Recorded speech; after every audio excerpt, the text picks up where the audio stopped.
आता मुळात प्रश्न हा आहे की बेकायदेशीर सावकारकीचा, प्रश्न हा आहे की बेकायदेशीर वसुलीचा, प्रश्न हा आहे की डबल रक्कम वसुलीचा, प्रश्न हा आहे की या कायद्यात सांगितल्याप्रमाणे दखलपात्र गुन्हे नोंद होत असून दखलपात्र गुन्हे असल्याचं सांगून सुद्धा गुन्हे का नोंद होत नाही.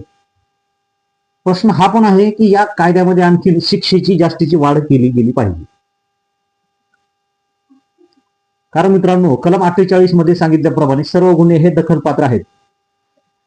तर लातूरमध्ये जी घटना घडलेली आहे निलंगा तालुक्यातील, त्या पक्षकारांना, त्या अर्जदारांना, त्या तक्रारदारांना आयजी ऑफिस आणि एसपी साहेबांपर्यंत जायची का वेळ यावी? पोलीस स्टेशनने हे कायदे वाचलेले नाहीत का? आता अशी घटना घडल्यामुळे पूर्ण लातूर जिल्ह्यामध्ये सावकारकी कायद्याअंतर्गत किती गुन्हे नोंद झालेले आहेत, आता याची मी माहिती मागवणार आहे. किती गुन्हे हे महाराष्ट्र मनी लँडर्स ऍक्ट 2014च्या अमेंडमेंट प्रमाणे दाखल झालेले आहेत, याचा मी डाटा गोळा करणार आहे. कारण त्या तक्रारदाराने सांगितल्याप्रमाणे सुरुवातीला गुन्हाच नोंद करून घेतला जात नव्हता. तर महाराष्ट्र सावकारकी अधिनियम हा कायदा तर लागूच होतो, त्यासोबत BNS आणि इतरही कायदे लागू होतात. त्यामुळे शासनाला सुद्धा विनंती आहे की महाराष्ट्र सावकारकी कायदा अधिनियम 2014 मध्ये कलम 39 मध्ये आणि कलम 45 मध्ये या दोन्ही कलमांची शिक्षा ही 7 वर्षापेक्षा जास्तीची करावी.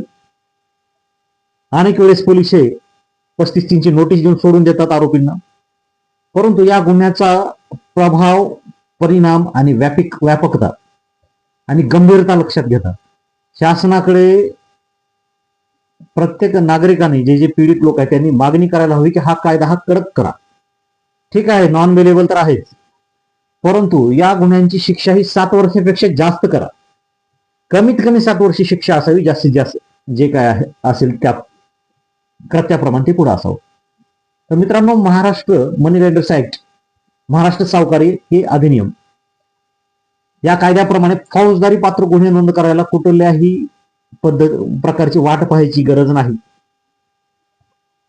आणि अशा प्रकारचे कोणी फायनान्स असतील, खाजगी सावकार असतील, क्रेडिट कार्ड्स वाले असतील, तर कोणालाही चक्रवाढ व्याज घेता येत नाही, मुद्दलापेक्षा दुप्पट रक्कम वसूल करता येत नाही आणि जे नियम शासनाने लावलेले आहेत त्याप्रमाणे ते व्याज घ्यावं लागेल.